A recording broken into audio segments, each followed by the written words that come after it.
Buenas tardes a todos y todas. Soy Fernando, enfermero del Centro Canario de Transfusiones, y vengo a hablarles de la hemovigilancia dentro del proceso transfusional en pro de la seguridad del donante de sangre y del paciente transfundido. La hemovigilancia es la vigilancia de aquellos efectos o reacciones adversas que se dan en toda la cadena transfusional. Tiene como misión prevenir o tratar su aparición o recurrencia, de esta manera aumentando la seguridad transfusional. Como hemos dicho, la hemovigilancia se da a lo largo de toda la cadena transfusional, desde la selección del donante hasta el seguimiento clínico del paciente transfundido. Eso hace que se sitúe tres grandes espacios: la donación, la preparación de los componentes sanguíneos y la transfusión. El sistema de hemovigilancia es un sistema que tiene como marco legal normativas internacionales y nacionales que vienen a estructurar el sistema de hemovigilancia español. En España, nuestro sistema funciona en un primer nivel a nivel autonómico. Hay una coordinación de hemovigilancia por comunidades autónomas y son los servicios y el centro de transfusión de dicha comunidad quienes participan en la elaboración de los informes de hemovigilancia. Luego hay un nivel nacional en el cual se van creando los distintos informes de hemovigilancia para hacernos una idea de la realidad de los incidentes que se están dando dentro de la cadena transfusional en el territorio nacional. Y por último, esa información se lleva a la Comisión Europea, al Consejo de Europa y a la Organización Mundial de la Salud para determinar directrices a nivel mundial en cuanto a la hemovigilancia. La hemovigilancia intenta de registrar los incidentes que se dan en la cadena transfusional, que sea lo más fehaciente posible, que sea lo más cercano a la realidad. Por ejemplo, si hay 10 donantes que sufren un hematoma, pues intentar notificar lo más cercano a 10.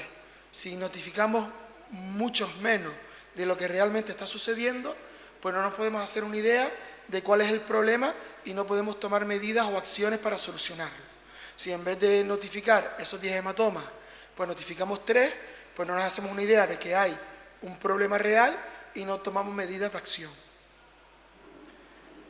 Según el informe de hemovigilancia de 2020 a nivel nacional, que es el último que está publicado en la web del Ministerio de Sanidad, vamos a sacar datos y conclusiones. En un primer momento vamos a hablar de la hemovigilancia en el proceso de extracción de sangre, en el donante de sangre. Los incidentes que están relacionados con el donante de sangre se van notificando en el sistema de información del Sistema Nacional para la Seguridad Transfusional. Aquí se hace una diferencia de los distintos incidentes que pueda haber en el donante de sangre. Se clasifican tres grandes grupos de incidentes. En un primer lugar, las complicaciones con síntomas locales, en el cual vemos los que están caracterizados por una extravasación de la sangre, el hematoma, punción arterial, sangrado tardío, a otro tipo de circunstancias que se dan con menos incidencia, pero que también se pueden reflejar en el donante, como puede ser infección o inflamación local, celulitis, lesión nerviosa, dolor inespecífico. Un segundo bloque son las complicaciones con síntomas generalizados, que aquí entraría la reacción vasovagal. Hay un pequeño riesgo de que el donante de sangre tenga una reacción vasovagal y si sucede, pues deberíamos de notificarlo. Se notifica en inmediata cuando sucede en la sala de extracción o retardada cuando el donante sufre este mareo o este desvanecimiento después de dejar la sala de donación. También notificamos si ha tenido una lesión por caída o si ha perdido el conocimiento más o menos de 60 segundos. Y por último, las complicaciones que pueden haber en el donante de sangre dentro de la donación específica de aféresis. La donación de aféresis es una donación en la que se obtienen los componentes sanguíneos por separado. Cuando una persona dona sangre, de esa donación de sangre total, obtenemos un concentrado de hematíes, plasma y plaquetas. Pues la técnica de aféresis nos permite obtener los componentes sanguíneos por separado. Pues hay una serie de incidentes que están relacionados con este proceso. El más común es la reacción al citrato, que es un anticoagulante que está durante el sistema para que la sangre no se coagule al estar en el kit de la donación, pero entra un poco al donante y puede tener una sensación de tipo calcemia que suelen ser parestesias periorales. Pues esto deberíamos de notificarlo. Y luego hay otros que se dan con mucha menos frecuencia, como puede ser una hemólisis, el embolismo o la infiltración. Por último, se deja un espacio para otro tipo de incidentes que pueden haber en el donante de sangre. Todos estos incidentes se notifican con una gravedad y con una imputabilidad. La gravedad va desde grave a leve, siendo grave que puede haber riesgo para la vida o un ingreso hospitalario, y leve, pues que se resuelve rápidamente por el personal de extracción y en el momento de la donación. Y la imputabilidad es ver qué relación tiene lo que le ha pasado al donante con la donación. Por ejemplo, si tiene un hematoma, pues es seguro porque es por la venopunción. Cuando tiene una reacción vasovagal, pues siempre lo notificamos como probable porque, aunque tenemos datos de que la causa puede ser la donación, pero siempre dejamos un margen abierto a que la causa puede haber sido otra situación. La tasa de notificación a nivel nacional está en torno a 41 incidentes por cada 10.000 donaciones. Es una tasa de notificación baja. Hay estudios que dicen que al menos uno de cada 100 donantes tiene un incidente, o sea, esta tasa de notificación debería estar al menos en 100, pero esto, bueno, nos da de evidente que debemos de mejorar la tasa de notificación de los incidentes relacionados con la donación. A nivel autonómico, Canarias notifica en 2020 37 incidentes por cada 10.000 donaciones. No somos de la comunidad autónoma que más notificamos, pero tampoco somos de las que menos, como podemos ver en la transparencia. La conclusión vuelve a ser que debemos de mejorar el sistema de notificación. También la hemovigilancia sirve para mostrar que los incidentes que se dan en el donante de sangre son incidentes de carácter leve. La mayoría son reacciones vasovagales inmediatas que se resuelven rápidamente, o hematomas o dolor inespecífico en el brazo, que también son, desde el punto de vista clínico, leve y se resuelven por el personal de extracción en el momento de la donación. Lo importante es que las reacciones adversas que se dan en el donante de sangre, y eso lo muestra el sistema de hemovigilancia, son situaciones de carácter leve que no tienen que ver con la seguridad del donante, pero sí con la fidelización. Para que un donante vuelva y repita la donación, tiene que haber una experiencia del individuo positiva en el momento de donar. Ya que tenga una donación cómoda, que venga a donar de forma alegre, queriendo salvar vidas, ayudando a la gente, y que se vaya sin ningún incidente. Aunque sea un hematoma o una reacción adversa, como puede ser la reacción vasovagal, sea leve, pero eso va a hacer que el donante piense el volver a donar. Por eso, el tener notificadas los incidentes de la donación o en un buen sistema de hemovigilancia y poner el foco en aquellos sitios donde se están dando más reacciones o de algún tipo, como puede ser con medidas preventivas, pues va a servir para que el donante que vaya a donar tenga una donación satisfactoria, libre de reacciones adversas y que vuelva a donar. Y este donante fidelizado va a ayudar a que haya sangre suficiente y minimizar el impacto de la falta de sangre. Por otra parte, también la hemovigilancia vigila los marcadores virales en donantes, Son las personas que van a donar, que creen que no tienen ninguna enfermedad infecciosa, pero con las pruebas que hacemos se detectan. Gracias al cuestionario, pues no los dejamos donar, pero hay muchas veces que el cuestionario pues es la primera barrera, pero se pasa y entonces las analíticas actúan de segunda barrera y se detectan enfermedades infectocontagiosas.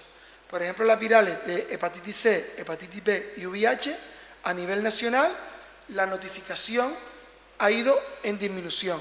A día de hoy, los cuestionarios que se le hacen a los donantes de sangre están mejor diseñados y hacen que se escapen pocas personas que puedan donar, que después en las analíticas tengan alguna incidencia de VIH, hepatitis B o hepatitis C. En el caso de Canarias, pues en el VIH, los donantes que han dado positivo en los últimos 5 años han ido en disminución y estamos ya en cifras igual que la media nacional. Hace unos años atrás en Canarias se detectaba más VIH en donantes que la media nacional y eso era un problema en el cual teníamos que definir mejores estrategias de criterios de exclusión y ya estamos en la media nacional.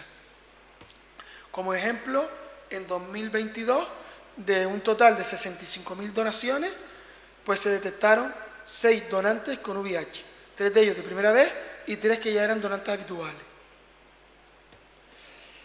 En el caso de la hepatitis C, pues también hemos ido en disminución y ya estamos en cifras similares a la media nacional y en comparación, el año pasado, en 2022, pues de estas 65.000 donaciones se detectaron 6 donantes con hepatitis C, de los cuales 5 eran donantes de primera vez y 1 era un donante que ya había donado alguna vez. Y por último, para la hepatitis B, estamos en cifras por debajo de la media nacional. En el caso del 2022, detectamos 7 donantes con hepatitis B, de los cuales los 7 eran donantes de primera vez. Esto también evidencia que los donantes que ya han donado otras veces, pues conocen cuáles son los criterios de exclusión y hacen una autoexclusión cuando no pueden donar. Sin embargo, los donantes de primera vez, pues vienen un poco más en desconocimiento y se detectan más estas infecciones virales. Lo importante es que se detecta y esa bolsa de sangre no se transfunde y hace que las transfusiones sean seguras. En el caso de otras enfermedades que se pueden transmitir por la transfusión, vamos a centrarnos en el Chagas y en la malaria, que se hacen aquellos pacientes, aquellos donantes que vienen, bien por la procedencia o bien por algún viaje, de zonas endémicas, de Chagas o de malaria. Estas son las cifras a nivel nacional. En 2021, pues no se le hace a todos los donantes, sino solo a aquellos que proceden o han hecho un viaje en zona endémica, pues se detectaron 42 positivos para el Chagas y 351 para la malaria. Los datos en Canarias sería que en 2022 analizamos de esas 65.000 donaciones, 3.500 unidades se analizaron para Chagas porque habían realizado un viaje o procedían de zonas endémicas de Chagas. Solo 1 dio positivo. Esto ya es suficiente porque evitamos que se transfunda un Chagas a un paciente del hospital. Y en el caso de la malaria, pues unas 3.300 unidades de esas 65.000 donaciones que hubo en Canarias en 2022 se analizaron para la malaria y 35 dieron positivo. Eso también pues evitó transfundir una infección, en este caso la malaria, a un paciente. Y por último, a destacar la sífilis, que hemos tenido un repunte de informaciones en donantes. Lo llamativo de la sífilis, esta prueba se le hace a todos los donantes, es que de las 65.000 donaciones hubieron 51 positivos, pero que 42 fueron personas que ya habían donado. Entonces esto nos preocupa y debemos de hacer más hincapié en las preguntas del cuestionario para evitar que personas con posibles infecciones de transmisión sexual puedan donar, porque que 42 personas hayan dado positivo, que ya han donado otras veces, pues hay que tenerlo en cuenta. Bueno, con todo esto, ¿qué es lo importante? Infecciones que se hayan transmitido de un donante a un paciente. Para eso hay que evidenciar que un paciente, después de ser transfundido, cursa o hace una seroconversión a una enfermedad infectocontagiosa. Y después tenemos que hacer una búsqueda de los donantes que están involucrados en las transfusiones de ese paciente para confirmar que a ese paciente que tiene una sífilis o tiene una hepatitis C o tiene una hepatitis B después de la transfusión, realmente la transfusión fue la causante. Pues lo que nos dicen los sistemas de hemovigilancia es que las infecciones transmisibles de un donante a un paciente son excepcionales y la imputabilidad que se puede demostrar que fue la transfusión la culpable es muy, muy baja.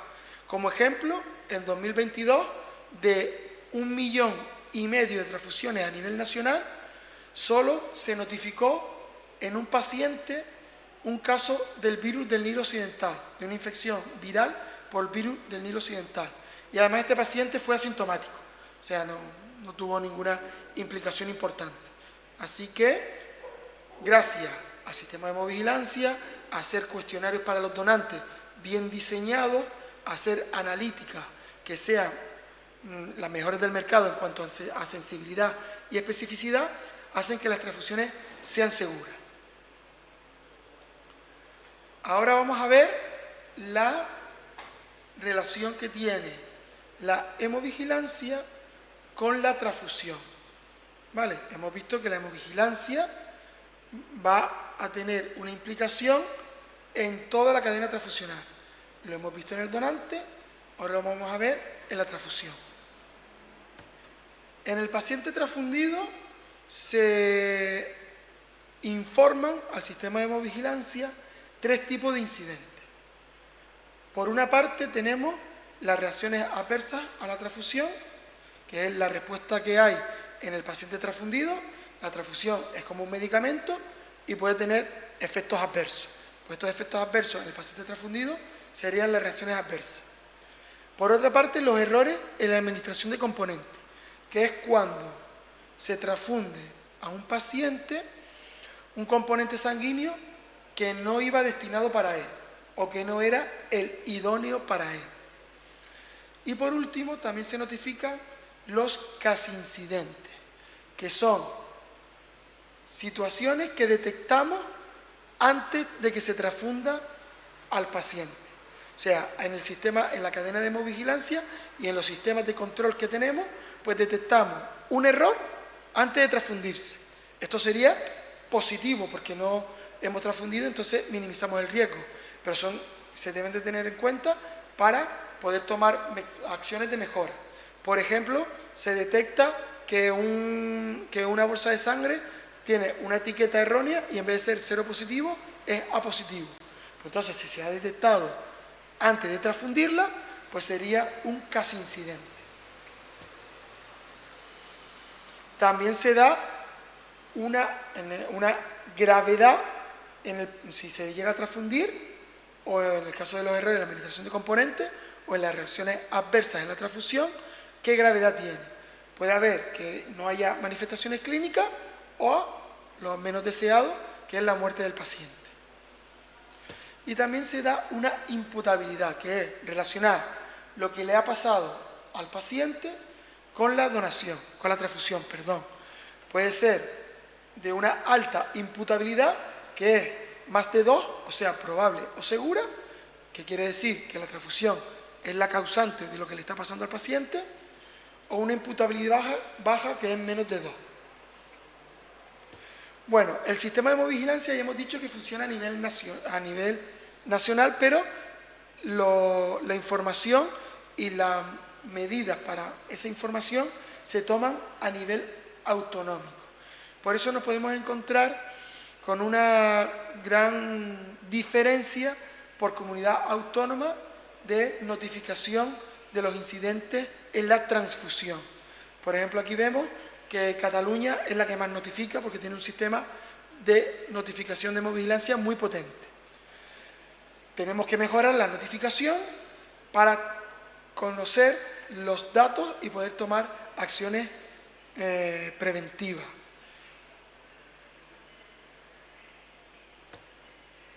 Luego, aquí tenemos, en el caso de las reacciones adversas en la transfusión, pues todas aquellas que se notifican, desde una alergia anafilaxia, a una enfermedad infectosa huésped, una hemolítica de causa inmune o no, infección bacteriana.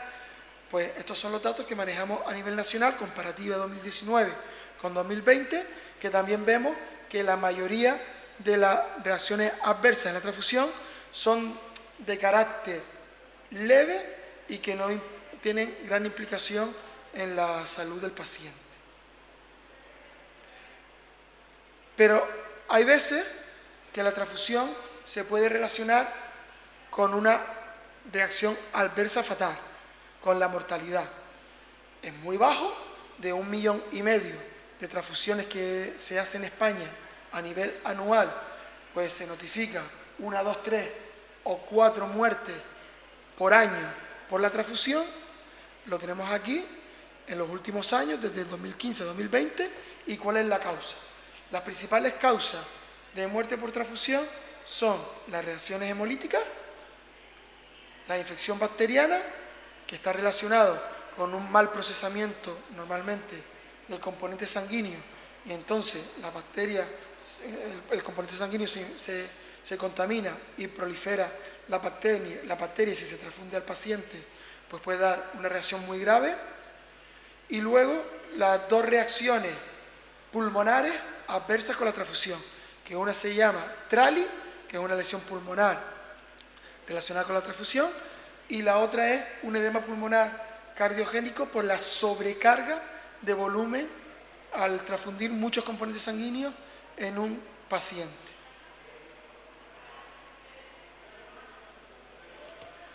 En cuanto al error en la administración de componentes, pues el sistema de hemovigilancia nos dice que la mayoría de los errores es un error humano que se da en la selección del componente sanguíneo.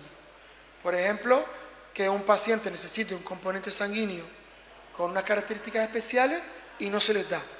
Pero también nos dice que hay muchos errores en la administración del componente en la cabecera del paciente. Y esto es que el enfermero que lleva el componente sanguíneo puede cometer el error de transfundir la sangre que va para un paciente a otro.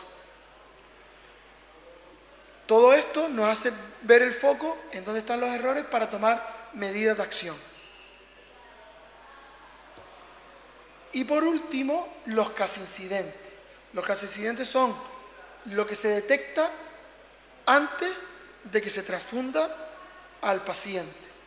En el sistema de hemovigilancia nos dice que los casincidentes se suelen detectar en la extracción de las muestras pretransfusionales. Vemos aquí que son 900 de todo el grueso, el 32%, en 2020 casi el 50%, es por un error de etiquetado o de identificación de las muestras pretransfusionales. Pero también hay error en la prescripción del componente sanguíneo. Por ejemplo, hay un médico que indica que se ponga un concentrado de hematíes para un paciente y el servicio de transfusión del hospital lo revisa y ve que no es necesario. Entonces, esa petición inicial que se frena y no se transfunde sería un casincidente. Pues con toda esta información que tenemos, gracias al sistema de hemovigilancia, de las reacciones adversas en los pacientes, de los errores en la administración de componentes, porque que se da en el componente sanguíneo que no es el idóneo, o el enfermero que lleva la bolsa de sangre que se equivoca, o que va a transfundir, que se equivoca de paciente, o en los casincidentes, que hay muchos errores en las muestras transfusionales, pues se toman medidas de prevención.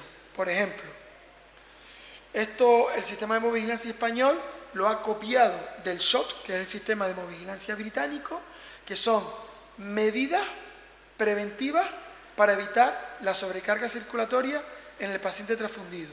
Y nos dice qué tenemos que hacer para evitar o minimizar el riesgo de un edema pulmonar cardiogénico transfusional en un paciente transfundido, que son normalmente pacientes de edad muy avanzada, pacientes con más de 75 años. Pues nos invita a hacer una serie de pasos para ver si la transfusión es necesaria, y en el último paso que sea necesario transfundir, pues tomar medidas preventivas, como puede ser fraccionar el componente sanguíneo para poner menos volumen, o dar diuréticos al paciente para disminuir la sobrecarga circulatoria. Eso sería, por ejemplo, dos medidas a tomar. Como hemos visto, hay muchos casos incidentes en las muestras pretransfusionales. Pues entonces se ha elaborado una lista a forma de checklist para la persona que va a realizar las muestras pretransfusionales y disminuir así el margen de error. Por ejemplo, esta lista deberían de tenerla todos los hospitales de España para que los enfermeros que vayan a hacer las muestras pretransfusionales la tomen en cuenta. Identificar al receptor si está consciente, verificar el nombre y los apellidos de la transfusión, si está consciente, informar al receptor de cuál es el motivo de la extracción, extraer las muestras necesarias, identificarlas con el nombre y apellido, firmar la petición, utilizar un sistema de seguridad.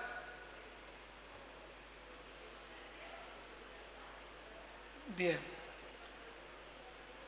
Y por último hemos visto que el error en la administración de componentes se da también en la cabecera del paciente, cuando vamos a transfundir la bolsa. Entonces también se ha creado un checklist para que el enfermero, antes de transfundir la bolsa, debería de repasar. Gracias a la hemovigilancia se ha visto que ahí hay un problema y se ha tomado una medida preventiva. Identificar al paciente, ver la medida de seguridad del brazalete. Por ejemplo, aquí en Canarias se utiliza mucho el glicode. Comprobar el componente sanguíneo, verificar el grupo, etcétera, etcétera. Ahí les dejo un minuto para que puedan leer los distintos pasos.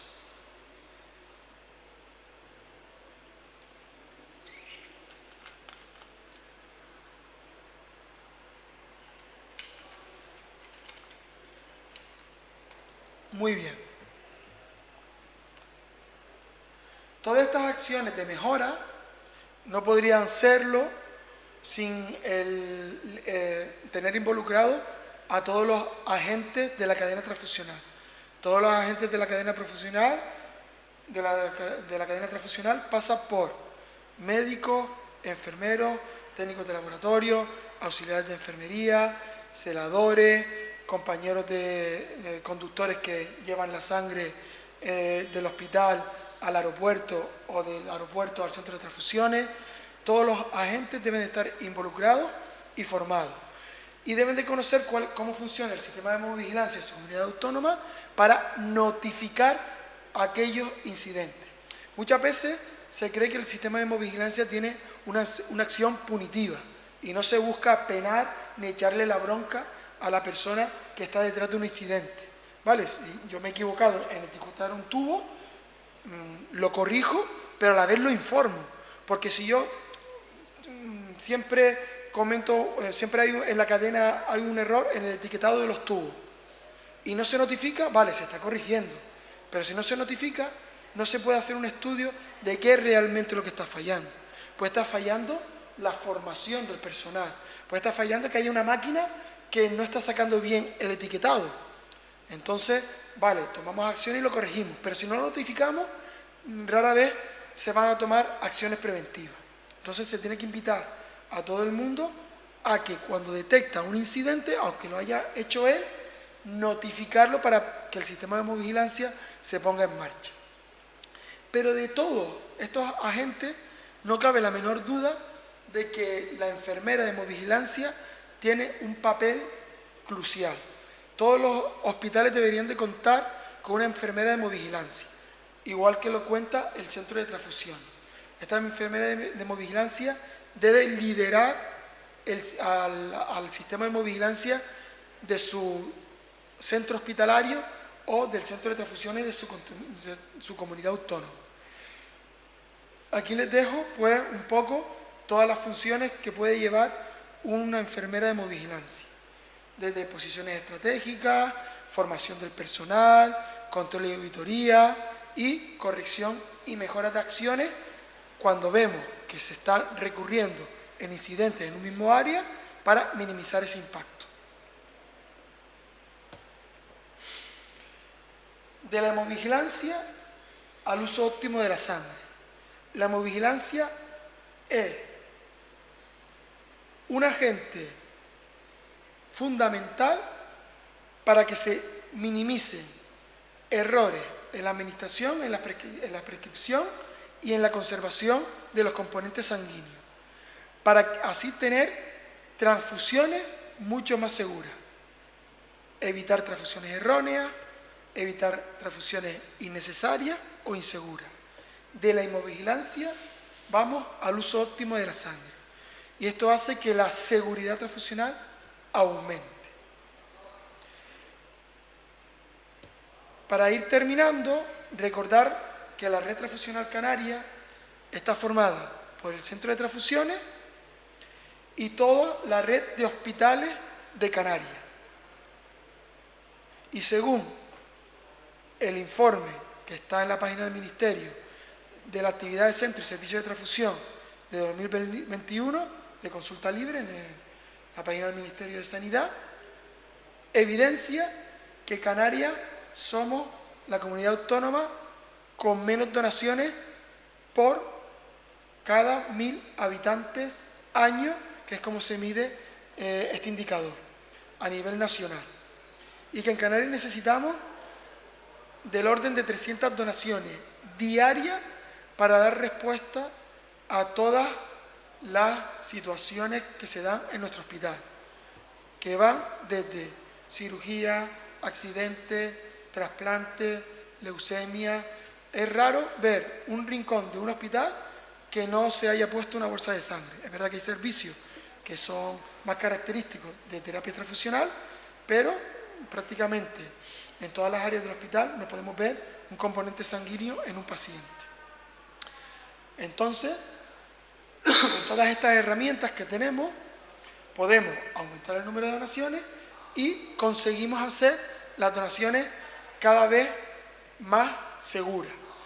Y a nivel de hoy, estamos hablando de que la seguridad transfusional está en su punto más álgido, en el que las transfusiones son cada vez más y más seguras.